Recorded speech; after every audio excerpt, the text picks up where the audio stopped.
it sounds like we're all sort of scattershot when the platform we're using, but there's a specific thing that we do. Like I'm a writer, and Vina's a dancer, and somebody else is a social activist, and so everything around what they say is about that core thing.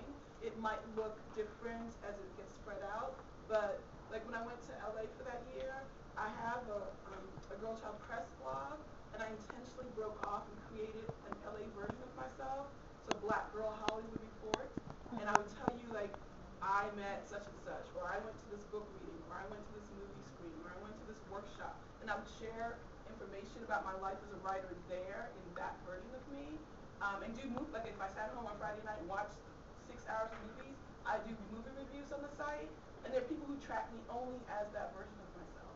I'm a writer, but that's what they want to know about, like my Hollywood writer's life. And then there are people only who read GirlChild Press, how I talk about writing tips or whatever. And so that movie that came out that I have not seen, so everybody stop asking me, Leo. Inception. I swear to God, 12 people this weekend are like, Michelle, did you see this movie? Tell me what you think.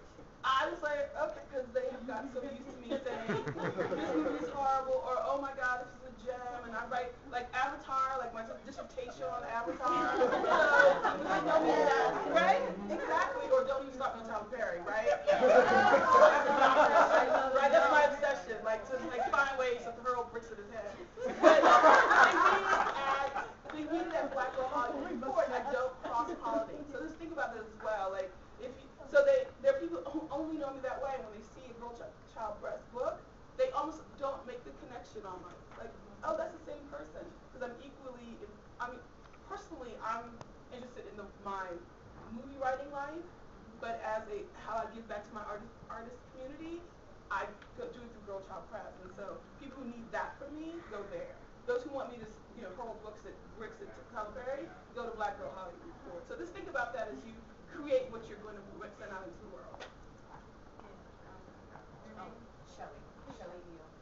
And I just have to second what you just said, Michelle, because that's exactly what I do.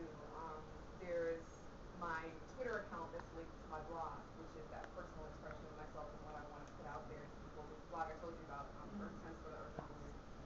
And then there's Shelley Neal, which is strictly professional, and as a communication professional and communication scholar, I follow like a lot of my mentors and a lot of folks that are talking about what we're talking about now, and how it's working for them in their spheres, and how they use it. And it's interesting because never the twain shall meet. Unless I'm on Twitter and I think, oh, this is something that's useful for both sets of audiences, then I'll go into, and they're just going back to what we talked about too, with how you can kind of monitor all of your different accounts. They're really great programs, free programs like Hootsuite and TweetDeck, where you can kind of fuse everything and you post it one place. You can actually choose the different places that it goes to. And so you only have to do it just that one time and it shows up. So it is really effective to kind of split, and then you can kind of pull them together at different times as well. Yeah,